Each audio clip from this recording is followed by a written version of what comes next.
It is time to get up with the calendar. Tick, tick, ticking. 10 days and counting, and the star player is doing that. Schefter will tell you what comes next. Meanwhile, the dress rehearsal concludes for the former number one.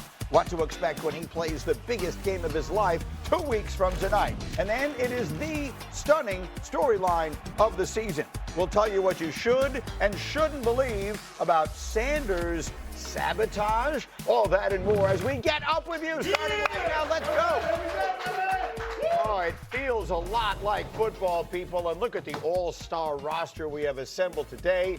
Ready to go. We're here. It does feel like football. The temperature outside makes it feel like football. It does feel like football, but before we get to all of the NFL news, it felt like a golf championship day. Tommy! And this was a very popular one. Tommy Fleetwood chasing his elusive first tour title.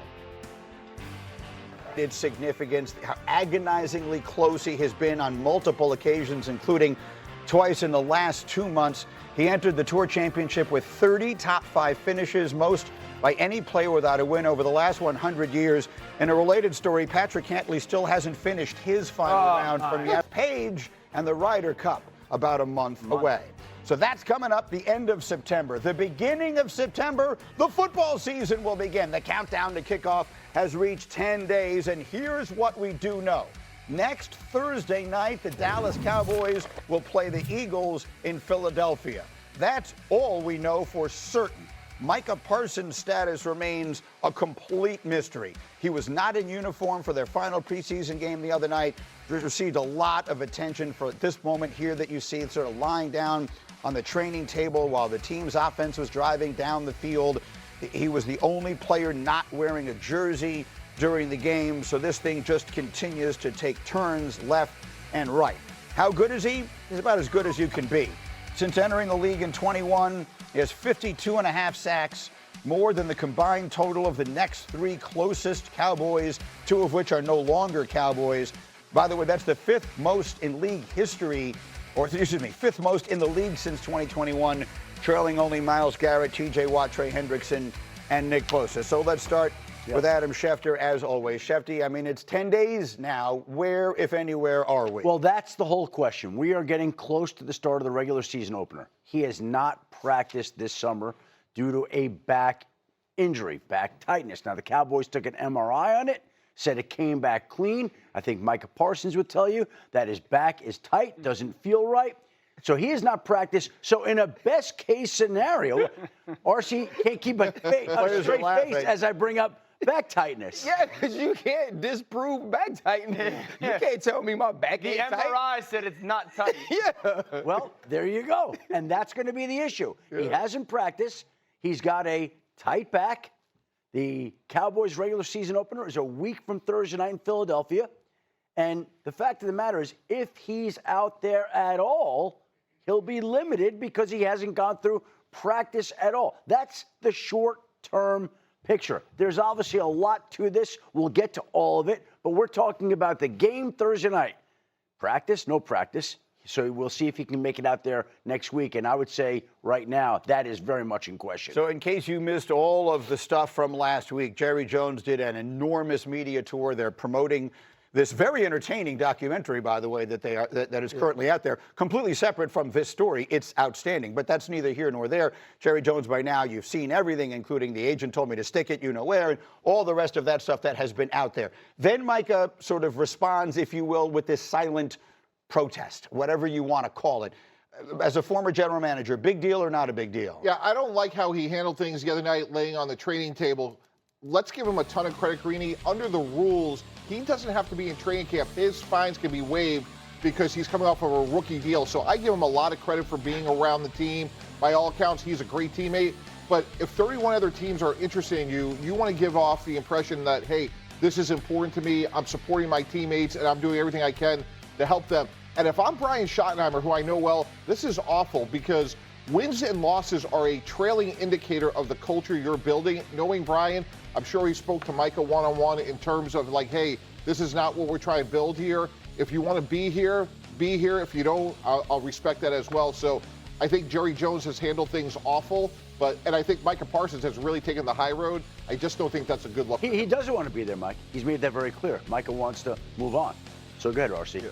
I mean, Brian Schottenheimer doesn't set the culture in Dallas. No head coach since maybe Jimmy Johnson has set the culture in Dallas. Right. Jerry Jones sets the culture. And in football, I think it's the greatest gap between ownership and labor. And in Dallas, it's the greatest gap between any ownership and the rest of the owners or the players on that team. And Jerry Jones is continuing to show us that when he sits down with Stephen A. and he says, you know who has to be comfortable? I have to be comfortable. The thing that happens is this has become so personal because you're not only, when you negotiate with the general manager, you can separate that from the ownership. You can separate that from the coaches. You can't do that with Jerry Jones, who speaks to the media every single day. And so now we're expecting Micah Parsons to live and to work with a level of decorum and a level of respect and a level of professionalism that not even the owner and general manager of the team has shown us throughout this entire process. And so now it's, what do the other 31 teams see? You know what they see? They see a player on a Hall of Fame trajectory. They see one of the best players in all of football, one of the best players at his position. I don't think they're looking at that in any way to say that Micah Parsons isn't conducting himself in a way that we wouldn't want him on the team. What this is, though, this is bad for Dallas. This is ugly for Dallas. And this is an indication of a team, to me, that will not be competing for a playoff spot. And it starts with their owner, Jerry Jones. A month ago, I said this was the biggest problem Jerry Jones has had since the 90s. Yep. He has not dealt with this. The Cowboys, honestly, are becoming a joke. I mean, it's Monday morning, 10 days before the season starts. We're talking about their best player laying down on a table, and is it a big deal or not?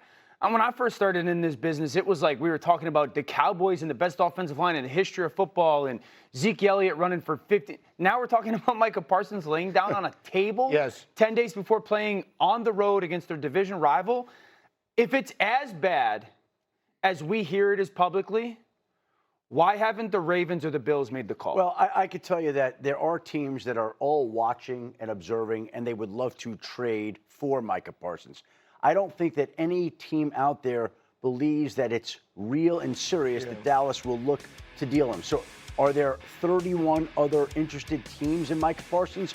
Yes. Do any of them think that Dallas is going to trade him before the season begins? I don't think they think that. Well, Schefter, then it becomes, for Jerry Jones, is the player and the player's production worth more than the dislike of the player or his actions? So I think a great way to move this forward, guys, if I was Jerry Jones, I'd get a room and say, let's do a 2-year Band-Aid. Let's go $84 million, fully guaranteed 2 years. So average per year, you're now above TJ Watt. 0% chance Micah would do that. Well, listen, it's not good for the team because I'm giving a lot of guaranteed money, only getting 2 years. It's not ideal for Micah Parsons, but it's $84 million guaranteed instead of playing for $24 million and then being franchised. So Chris Jones had a Band-Aid a couple of years ago. Saquon Barkley did. And the deals where both sides look at it and are kind of like icky, that's really the best Band-Aid. I think the part is, like, those things can become icky, and we can work on business if we do business in the way that business is supposed to be done. That's not what Jerry Jones has done with Michael Parsons. And now if you look at someone like a Dak Prescott,